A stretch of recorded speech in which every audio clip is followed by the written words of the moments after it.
going to focus, I'm just going to focus on one story, the story that is at the heart of the book and what it says about identity. In 1866, Alexander Dunlop, a free Black man living in Williamsburg, Virginia, did several unusual things. He met with the President of the United States. He testified in front of a joint congressional committee, and he erected a tombstone to commemorate his wife, Lucy Ann Dunlop. Dunlop erected the tombstone on his property near one he had commissioned for her father, Robert Hill, in 1851. The two tombstones, erected just 15 years apart, make bold points about slavery, manumission, the worth of people, whatever their color, and the potential for a better future that I would like to explore in greater detail tonight. Commissioning and erecting a tombstone says as much about the living as it does about the dead. In some cases, individuals may commission their own monument during their lifetime or leave detailed instructions as to how they wish to be memorialized. However, more frequently, tombstones are commissioned by the living. As such, grave markers speak to the esteem in which the living held the dead, to the status they bestowed on them, the emotional response the survivors felt, and the ways they constructed their own identities. Each choice, in terms of whether to buy a stone, what material and style to purchase, where to erect it, and what to place on it, represents a deliberate act designed to create and convey a meaning. Temporal events, as well as linguistic and societal norms, impose constraints, but also provide opportunities to refine identities and challenge the status quo. Alexander Dunlop's purchases of tombstones for his father-in-law and his wife reflect a desire to mark African-American lives and to assert their worth that can be seen in other historically Black cemeteries. By making conscious choices about the language, imagery, form, and placement of the tombstones, Dunlop utilized the memory of his family to assert his own identity and to participate in group discussions about race and identity.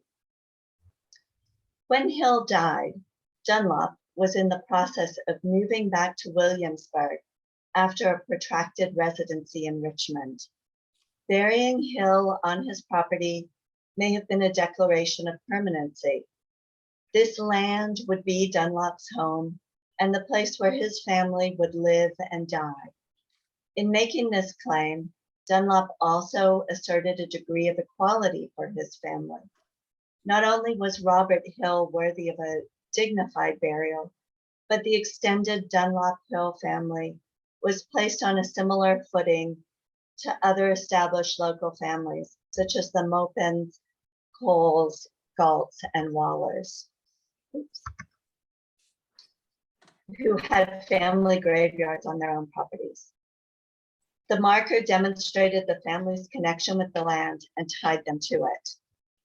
Dunlop may have also used the tombstone to make a statement about colonization, a proposal that he, like many other African-American political leaders, staunchly opposed. The issue was personal for the Hill family.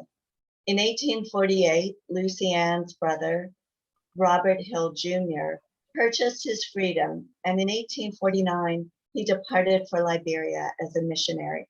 He settled in Bexley and aided in the mission there before being ordained in 1857 and serving in the Liberian Congress for over a decade. Noted as a skilled orator, Hill was an enthusiastic proponent of colonization and life in Liberia. He wrote letters back to the States singing the praises of his new homeland, and in 1867 returned to the States to raise finances for Liberian missions and to recruit new immigrants. Despite Hill's excitement about Liberia, Dunlop himself strongly felt that once freed, Blacks should be permitted to stay in the places that they had formerly inhabited rather than forced to emigrate. During his congressional testimony, Dunlop noted that, "I tell them I was born in Virginia and that I'm going to die in Virginia. The synonymous nature of a home place and a place of death or burial were clearly established in Dunlop's mind. And it is important, therefore, to view the elder Robert Hill's burial in this light." Later, when Lucy Ann died in Norfolk, Dunlop went to the expense of shipping her body back to Williamsburg, even though alternate burial options existed in Norfolk. He chose to bury Lucy Ann on his property, most likely due to the belief that family, land, and identity are all interconnected. Dunlop was not alone among the extended Hill Dunlop family in making this connection between place and personhood. At his death during a recruitment trip in the States, the younger Robert Hill asked that his body be returned to Liberia, saying, "I love her soil and I wish my bones to bleach there." Accordingly, his body was embalmed and sent back to Liberia, along with a neat tombstone with a suitable inscription. Alexander Dunlop was a successful blacksmith. By 1843, age 25, he held property in Williamsburg and was moving between Williamsburg and Richmond, conducting business in both locations. Although apprenticed blacksmiths made some of their own tools, such as tongs, anvil tools, screw, dies, and taps, a newly fledged blacksmith with no resources would have struggled to accumulate the capital necessary to assemble and purchase a business. Blacksmithing required higher capital outlay than other skilled trades, such as barbering and shoemaking, due to the need for a forge, anvil, bellows, and stock metal. The speed with which Dunlop established himself hints at familial support or a patron who was willing to loan money for a share in the business. But it also speaks to initiative, work ethic, entrepreneurial ability, and reliability. These were likely attributes that Dunlop wished to highlight. Gillian Gala has shown that African Americans use their access to luxury items to convey social information about themselves that might not be readily apparent otherwise. It is possible that Dunlop viewed an investment in the tombstone as a way to highlight his success. The ability to purchase fashionable items demonstrated access to additional resources and was a marker of the ability to work hard as well as to be resilient in the face of oppression. However, it was also something whites repeatedly mocked African Americans for. Newspapers carried satirical stories or cartoons ridiculing Blacks for sartorial displays, and white writers frequently penned negative comments about lavish spending on clothing, suggesting that whites viewed fashionable displays not as access to additional resources, but as a threat. Local ordinances were passed prohibiting African Americans from owning luxuries, such as walking sticks and carriages. Erecting a tombstone, therefore, offered Dunlop a way to signal some of the social attributes that made him a worthwhile business partner without the same pitfalls. Under the Black codes of the 1850s, it was illegal to teach African Americans to read or write, suggesting that the primary readers of Hill's tombstone were local whites. For them to appreciate the stone, it needed to be noticeable. The exact location of the tombstone on the Dunlop property is unknown given later disturbance to the property. However, a photo taken in the 1860s from the Wren building looking down the Duke of Gloucester Street shows the Dunlop property surrounded by a low picket fence. Between the pickets and extending slightly above the fence at a height consistent with that of a tombstone is a white shape that may indicate the presence of the tombstone. Anyone visiting the Dunlop house or business or walking past the property on the streets abutting it would have noticed the tombstone. Its location near the intersection of four major roads heightened its visibility in a way that a tombstone placed in a black cemetery might not have. Since few whites would have had reason to visit such a cemetery regularly. The stone's prominence worked favorably as a signaling device. Another favorable trait was that the tombstones, by their very natures, allowed individuals to engage in fashionable displays without necessarily drawing attention to themselves. Unlike other forms of material consumption, the focus of the expenditure is external rather than internal. One is buying the stone for someone else, allowing an expense which might seem extravagant or self-aggrandizing if focused on oneself to be seen as a generous act of filial, fraternal, or neighborly devotion because it is directed towards another. By purchasing a tombstone for his father-in-law and erecting it in a highly visible location, Dunlop demonstrated his ability to participate in a fashionable pursuit, the Victorian celebration of death, thus asserting his industry and financial acumen without challenging whites. Dunlop used this purchase to highlight other attributes that could strengthen his desirability to whites as a business partner and as a community leader. He was the first African American to purchase a tombstone in Williamsburg, highlighting the urbane influences of his time in Richmond and his connections beyond Williamsburg.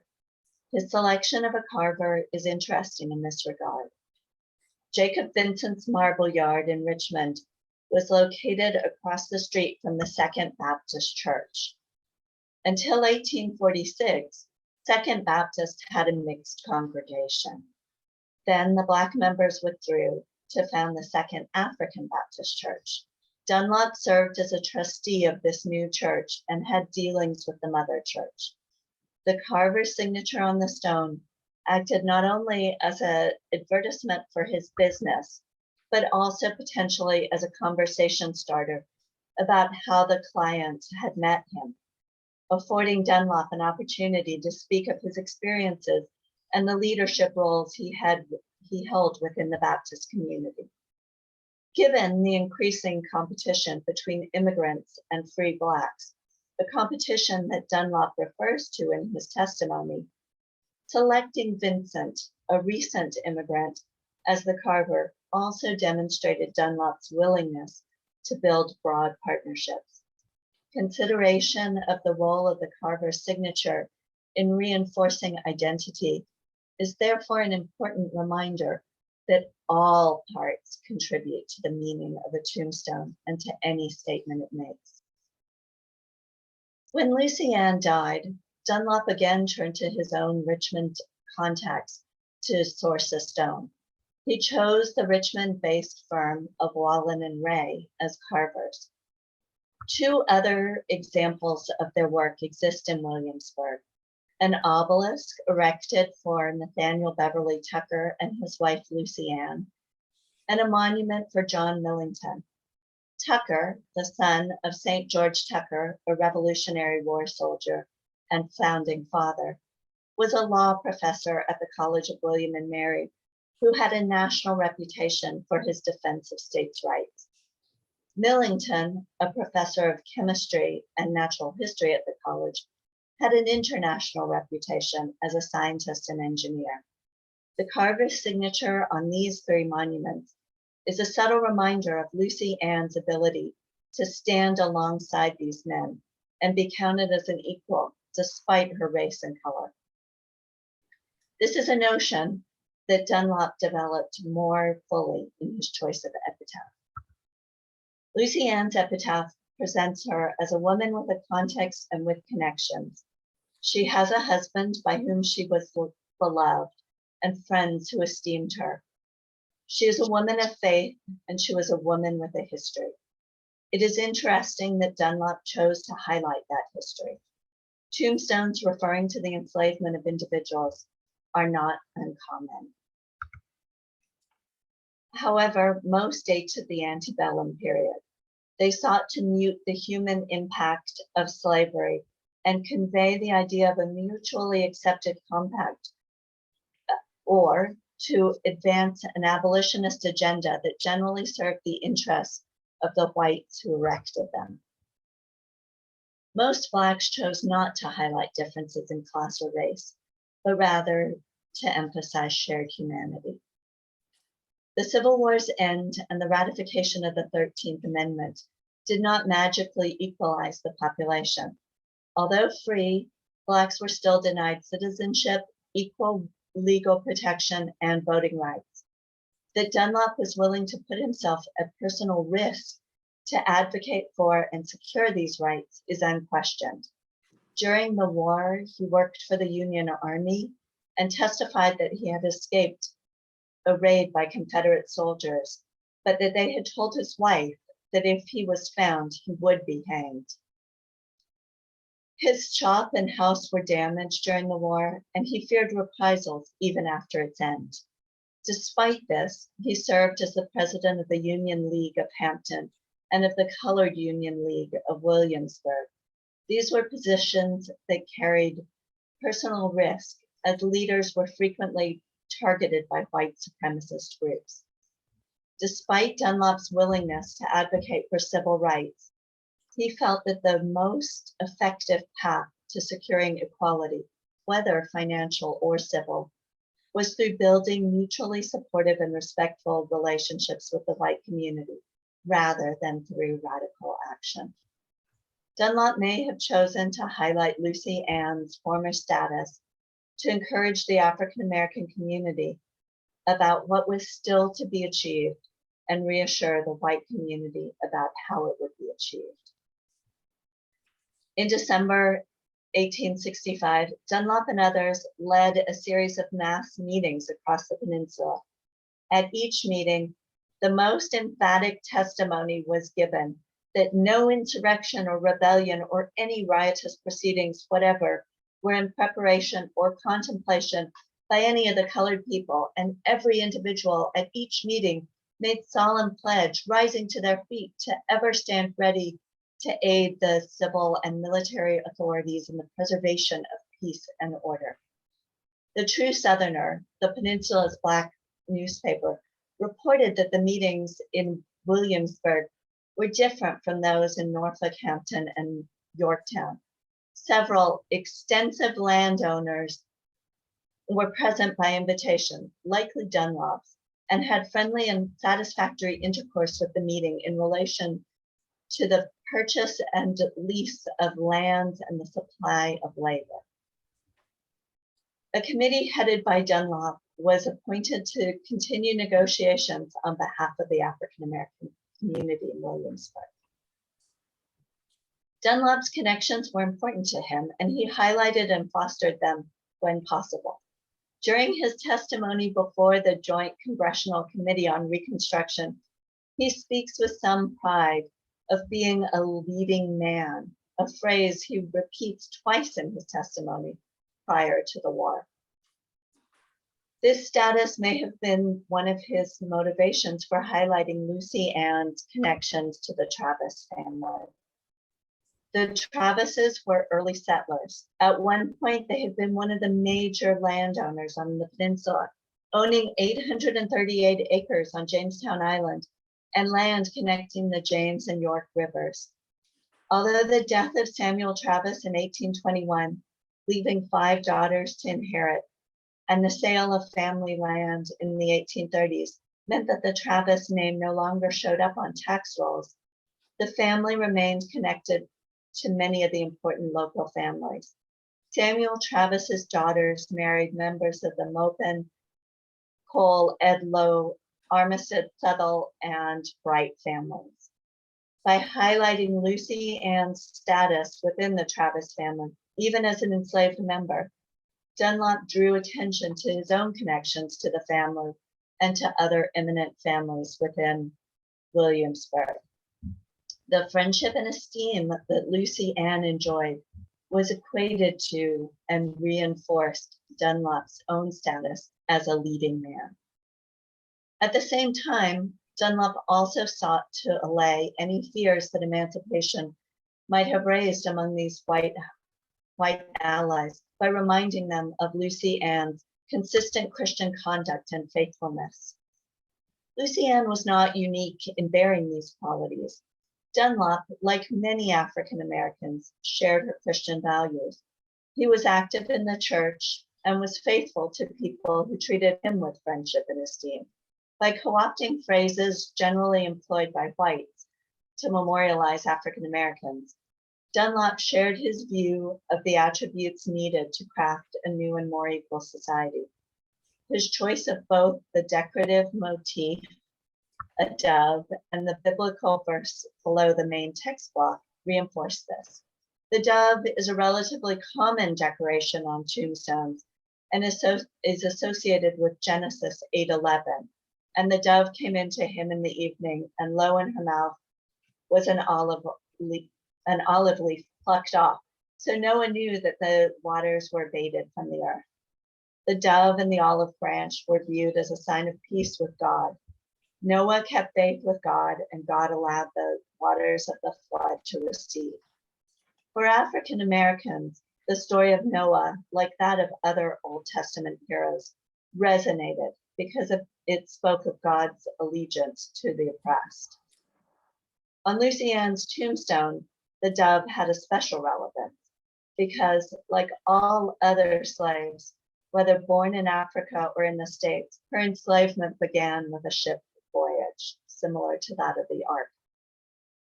The dove and the olive branch therefore symbolized emancipation and the peace to be found at the end of a long and troubled voyage. Similarly, the biblical passage that Dunlop chose for the tombstone underscores the idea of peace at the end of a prolonged struggle. Taken from Revelations 14:13, it follows a description of apocalyptic destruction, which may have resonated in the aftermath of the Civil War, and ends with, "Yea, saith the Spirit, that they may rest from their labors and their works do follow them."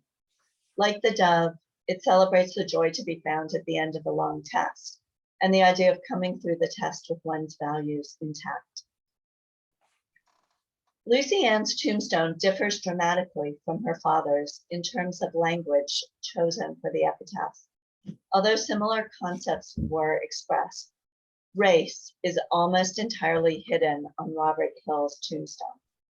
Reading it without any knowledge of who Hill was, one cannot tell that he was Black. All that one might glean was that he was a father, had lived a long time. Compared to Lucy Ann's tombstone, with its explicit reference to race, it seems oddly mute. However, reading it more closely, one begins to see that it too has a message to send. Hill's birth date is given as 1776.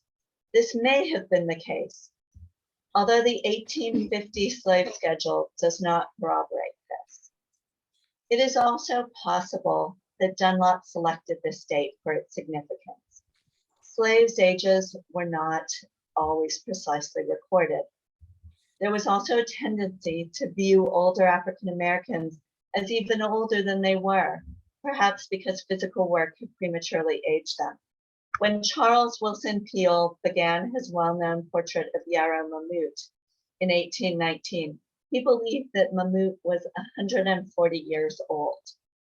In this environment, it would be relatively easy to stretch a birth date and to suggest that somebody was born earlier or later than they were. Ordinarily, there might not have been a significant benefit to this. However, for Dunlop, there was a point to be made in the selection of the date. The Declaration of Independence, written in 1776, declared that the American people held these truths to be self-evident, that all men are created equal, that they are endowed by their Creator with certain unalienable rights, that among these are life, liberty, and the pursuit of happiness. The phrasing was one that abolitionists and African Americans immediately fastened on. If all men were inherently equal and endowed with the right to liberty, then how could slavery be justified? Dunlop may have been alluding to the document and to its argument against slavery. Dunlop later used this date again. When Nancy Hill, Robert's wife, died in 1866, Dunlop gave her birthday as 1776 for her death certificate. If correct, this would have meant that Nancy was 55 years old when her son Richard was born in 1831.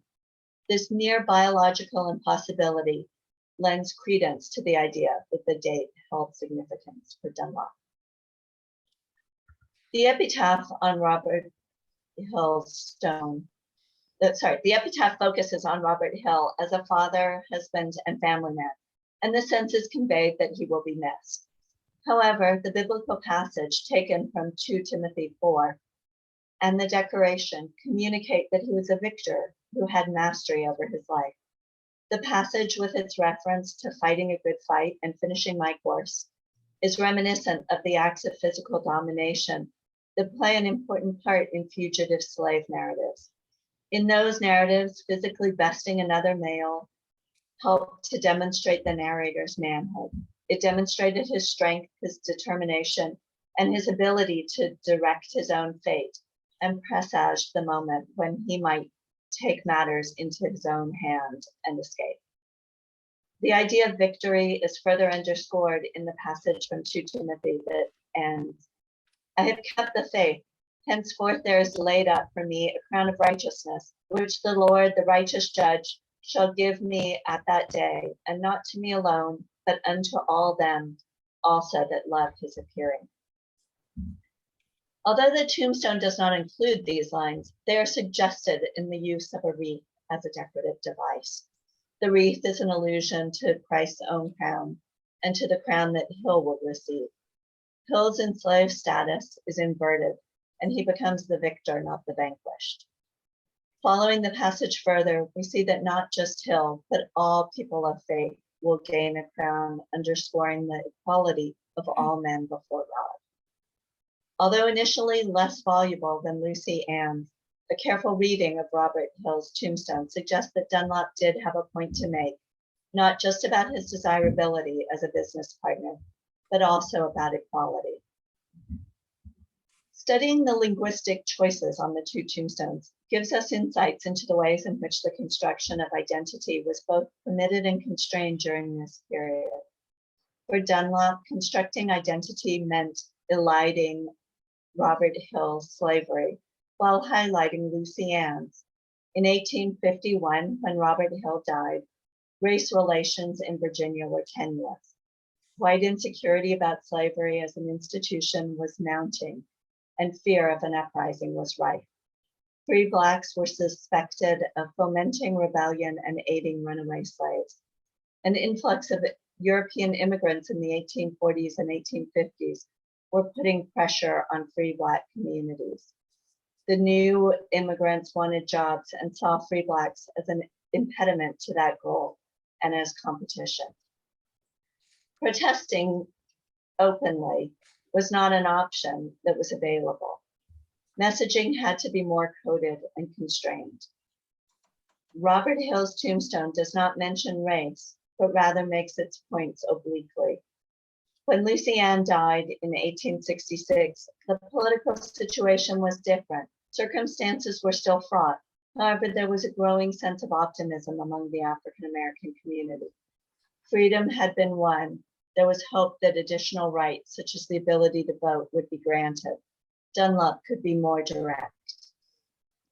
Alexander Dunlop's use of both Lucy Ann and Robert Hill's tombstone to communicate information about his identity and that of his family and to leverage social relationships had mixed results. On a personal level, the stones helped to successfully reinforce Dunlop's status. Throughout the late 1860s and 1870s, Dunlop was viewed by Williamsburg's white community as a political partner with whom they could work. In 1869, he was appointed as a registering officer for the 3rd Registration District in James City County. In January 1872, he was serving as a Justice of the Peace for Williamsburg. In May 1872, he was elected to the Williamsburg City Council. In 1928, nearly 50 years after his death, he was remembered as a respected colored man, which speaks to the way in which the tombstones preserved and promoted not only Robert Hill's and Lucy Ann's memories, but also Dunlop's. However, when Dunlop died in 1880, he left 2 very young children from his 2nd marriage in the care of his 3rd wife. Although he had sufficient faith in her to make her an executor of his will, a series of what appeared to be largely predatory claims resulted in financial setbacks. By 1900, most of his ample property holdings had been sold, and although the family still owned his house, they had moved away from Williamsburg. In 1825, a court case argued that the property needed repairs and no rents or profits could be received from it due to its condition. It is unclear what condition the tombstones were in at that point. Both the tombstones are Dion-based style stones. However, only one base was excavated. A fragmentary transition piece, the decorative step between the base and the dime, was also found. Since effort was taken to locate and move the tombstones and their accessories, perhaps the 2nd base and the tombstone had been separated prior to burial and loss had occurred. There are stylistic details that suggest that the extant base may belong to Robert Hill's stone, particularly the angularity of both. However, the bottom of Robert Hill's tombstone shows evidence of having been chiseled off at its base, suggesting there were no plans to reunite the 2, and that the mortar holding the tenon and mortise together was still in good condition. If this were the case, remnants of the tenon should have been present in the base. Interestingly, although effort went into removing Robert Hill's tombstone from its base, the network of cracks visible in the tombstone and a horizontal break across the tombstone suggests that the landing was not a soft one. Lucy Ann's tombstone appears to have been broken off at the base, but to have had a much softer, even supported landing. Although the exact chronology of which tombstone was separated from its base first is difficult to reconstruct, it is clear that at least one tombstone was no longer standing prior to the purchase of the lot. By the 1890s, with no members of the Hill family still living in Williamsburg, the connection to the family was no longer helpful to the Dunlop descendants. They began to forget and to replace them in their memories with relatives who might be able to aid or advance them more. In an oral history collected in 1984, Elizabeth Perilla, Dunlop's granddaughter, admits to not knowing much about her Dunlop forebears, but speaks in some detail about her step-grandmother's Roper connections in Richmond. When the Methodist Church purchased the house and lot in 1925, the family may no longer have felt any connection to the tombstones or been unable to reach consensus about what to do with them. Whatever the reason, the burials conveyed with the property. It is not unusual that as families reconstitute themselves, their needs and identities change. Family plots may be abandoned or sold. In 1925, Williamsburg's landscape was one that included boundaries based on skin color. Although Elizabeth Perilla remembered a happy childhood in which whites and blacks were mutually supportive and there were few racial boundaries, the reality was that Jim Crow laws were in effect in Williamsburg just as much as in other parts of the state.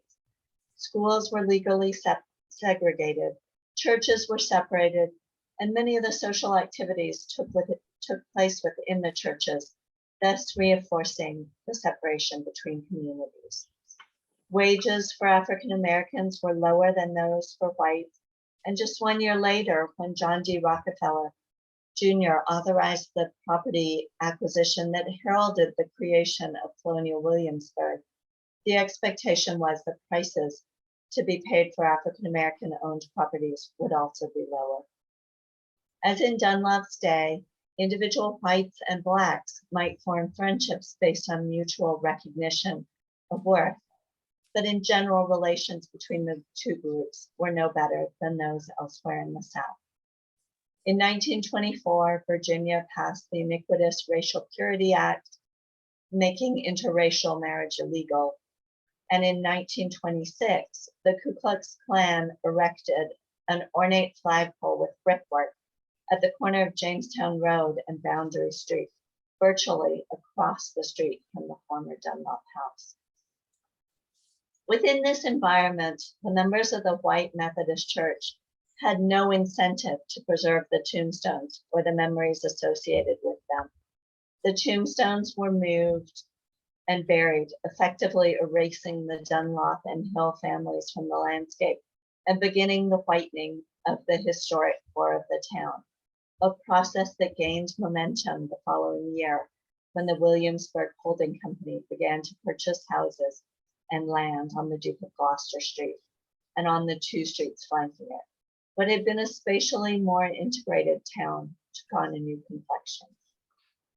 In 1965, the tombstones were buried again, this time by the Foundation's landscaping department, who were expanding the parking lot behind the church. At the time, the Foundation was just beginning to engage with the topic of slavery. However, the effort was tentative at best.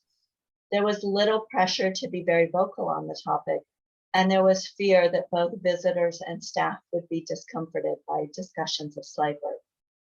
Although race probably played a factor in this second burial, the underlying reason was most likely rooted in the perception that the tombstones were outside the Foundation's temporal focus. What is notable about this burial is that the stones were clearly recognized as historical documents. A photo was taken and a map of the find spot was added to the Foundation's archives. This action transformed the reburial from an act of disposal to one of preservation in situ, similar to those undertaken on many archaeological sites.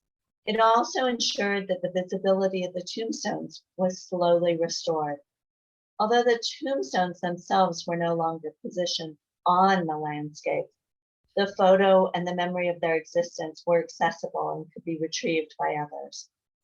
The tombstones had begun to take on a new phase of their biography. No longer tied to Dunlop's own assertion of identity, they nevertheless began to be seen as historical documents, and although invisible, their presence had been asserted. This sort of transformation is not uncommon for artifacts, especially those made of durable goods, a durable material, and suggests that forgetting is not necessarily a death, although it may be viewed as one. Objects may, in fact, be forgotten and then resurface to be re-remembered and then be forgotten again. Each time this occurs, additions are made to their biography.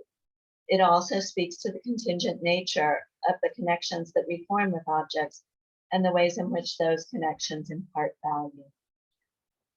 In 2003, the tombstones were located during construction of a new building in the Merchant Square shopping area. An archaeological excavation was carried out. The members of the First Baptist Church were invited to engage with the decision-making surrounding the stones' conservation. While the stones were being excavated, re-erecting them outside was considered. Once they were in the conservation lab and it was possible to assess their condition, this option became less attractive. Although the lettering and surface details were still sharp and distinct in most areas, acidic conditions in the burial environment had caused the marble to begin sugaring due to the loss of binding materials. There was concern that if placed outdoors, surface erosion would occur more rapidly. This was difficult to reconcile with the historical value of the tombstones. Having rejected the possibility of re-erecting the tombstones outside, the discussion then turned to the alternatives. 3 options were discussed. Other aspects of the treatment were also discussed, and these conversations laid a groundwork for the treatment approach, which focused on minimal intervention and maintaining a balance between revealing the intended appearance of the tombstones and respecting the damage that they had incurred as part of their history. Iron staining was minimized to allow the color of the marble to be appreciated, but not fully removed to avoid etching the surface. Similarly, breaks in Robert Hill's tombstones were mended but not filled. While they were at Colonial Williamsburg, the stones featured heavily in the 20 or so regular lab tours delivered each year, as well as in special behind-the-scenes tours offered to donor groups, allied professionals, and field schools. That's the mending of Robert Hill's stone.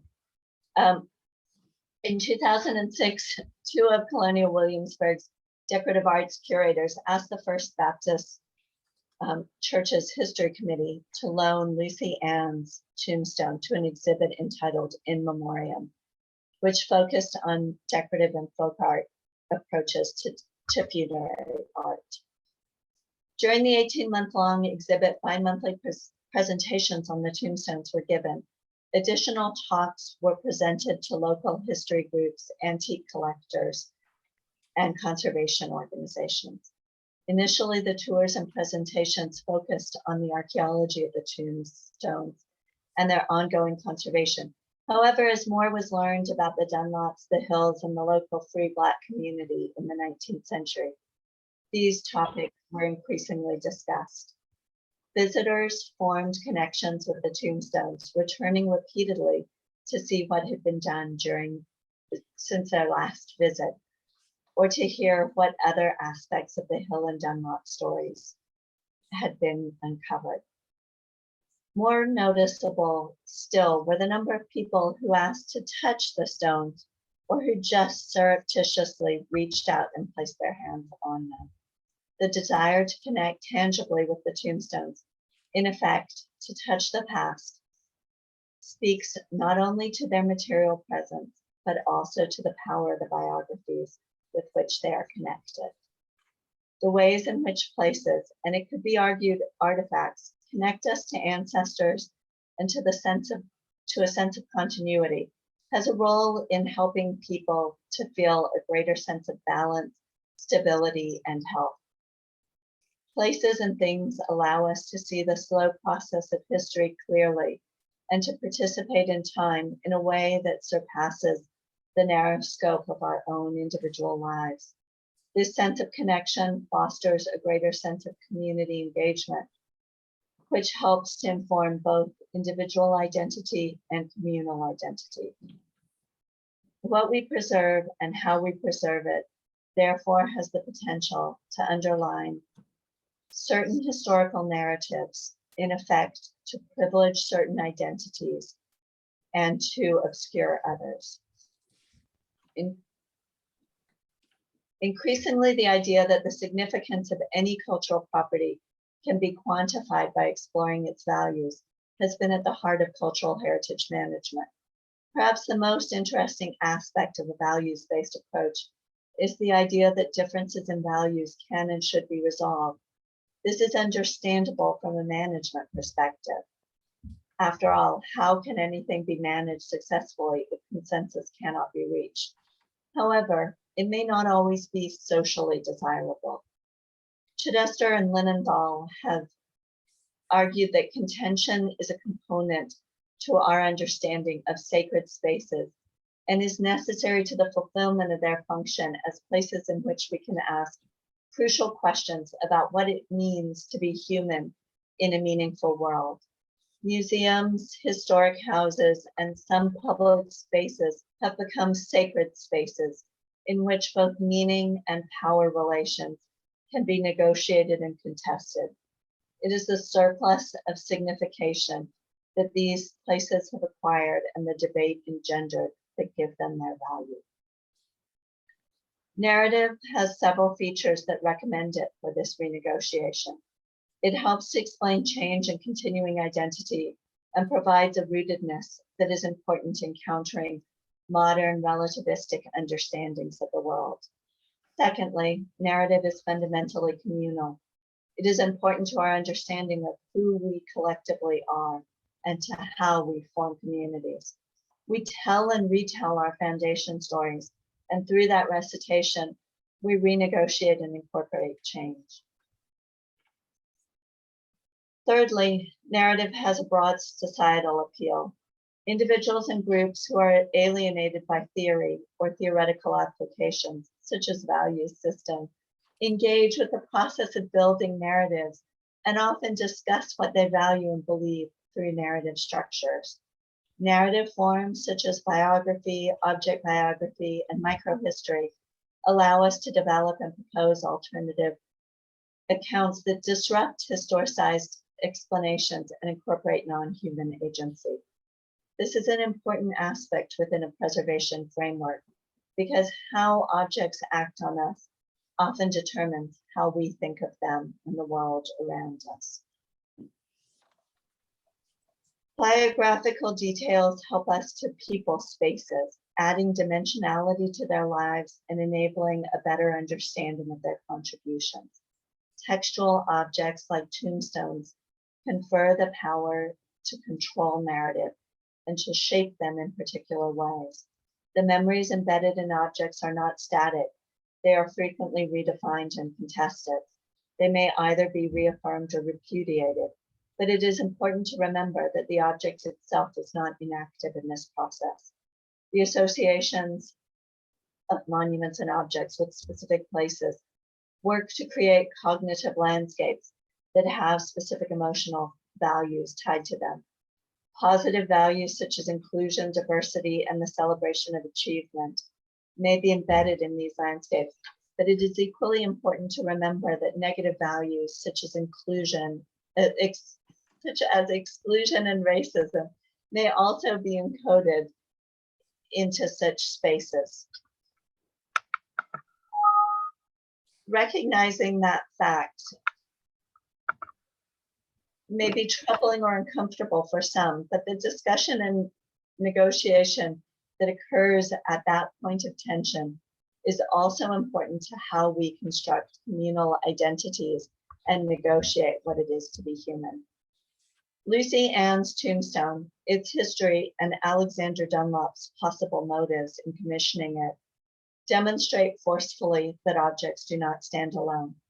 They form connections with and between people. In the case of tombstones, these connections may include the agentive rectangle between the commissioner, the commemorated, the carver, and the stone itself, or the connections formed may center on the relationship forged between the authorial client who composes the text on the stone, the viewer reader who consumes it, and the carver who publishes and shapes the text. Or they may go beyond those relationships. And this mind map just shows a few of the complex relations they can form. In each case, the ability of the tombstones to facilitate the transmission of memory and through it, the maintenance of both individual and collective identities is important. Objects are not inert. They have power to create and reinforce communities. They draw people to them and encourage the formation of emotional, spiritual, and intellectual bonds, often with political ramifications. Alexander Dunlop exploited these characteristics when he erected both tombstones. He used the stones to pull himself closer to leading community members and to assert his own worth and that of his family and community. Thank you. Thank you.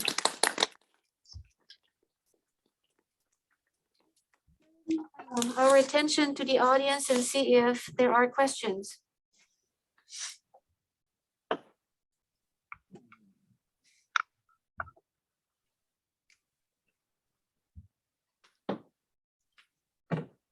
Kelly, Have you found similar examples of tombstones, or are these unique?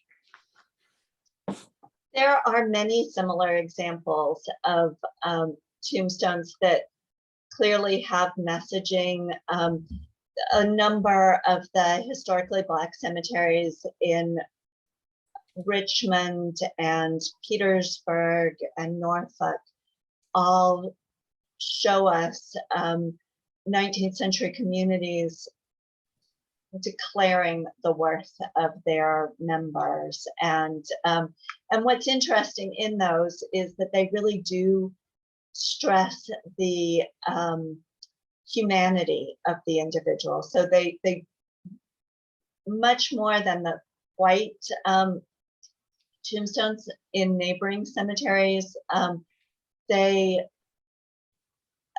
talk about the connections of the individual. They talk about their church memberships, the number of children and grandchildren they leave behind, and go into greater detail on that. So they're really trying to show the person as a connected, contexted human.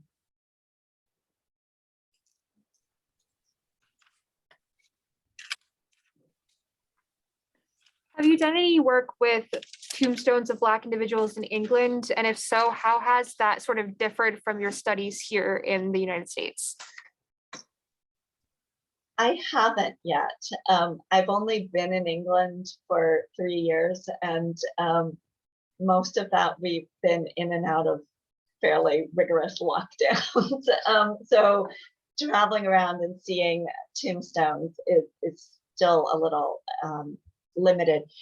I doubt there are that many. There's a very famous one for a slave that is, I think, from the late 17th or early 18th century, and has a really wonderful verse on it. But I'm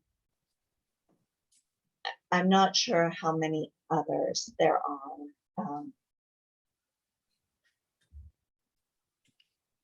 Do you find the messages or the epitaphs on the tombstones to differ if it's a secular or a religious institution that houses the cemetery? So no. So part of the research that I did, in addition to the research into the Dunlop family, was a large scale survey of tombstones in both Black and white cemeteries, dating from the 1840s to 1910. And interestingly, most of the Black tombstones were not in church cemeteries in that earlier part of that period. The church cemeteries tended to, from what I could see, swing into effect more in the 1880s to 1910s, partly because that was when a lot of the community members could begin to form those churches. So you see more wealth, the churches are becoming more permanent. They can begin to have land around them much more easily. But even in those contexts, the same sort of messages were being put forward.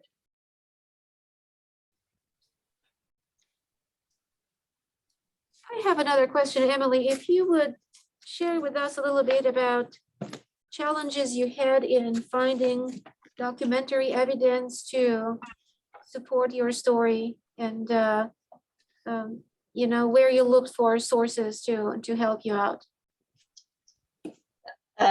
Yeah, that's a great question. So Williamsburg and James City County are what are considered burnt counties. So most of their records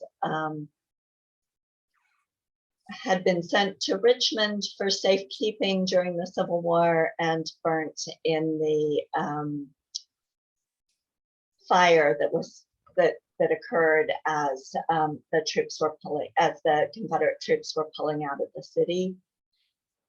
So that made some of the research that I wanted to do a little bit more challenging. But I was really lucky because Dunlop unusually did seem to move back and forth between Richmond and Williamsburg, and I found a lot of references to him in the Richmond and Henrico County records, and also in the early post-Civil War deed book in Williamsburg. He clearly was concerned that if he didn't have his deed on file, his land might not, people might question his ownership of his land. So he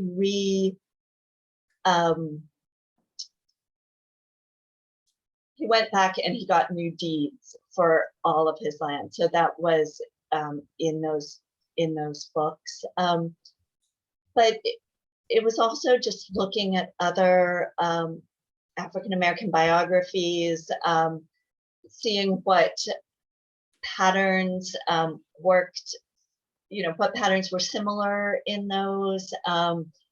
The colonization records were really interesting as well. And so, talking to the American Missionary Board and looking at their records, because Robert Hill was a fairly prolific letter writer, and so little hints about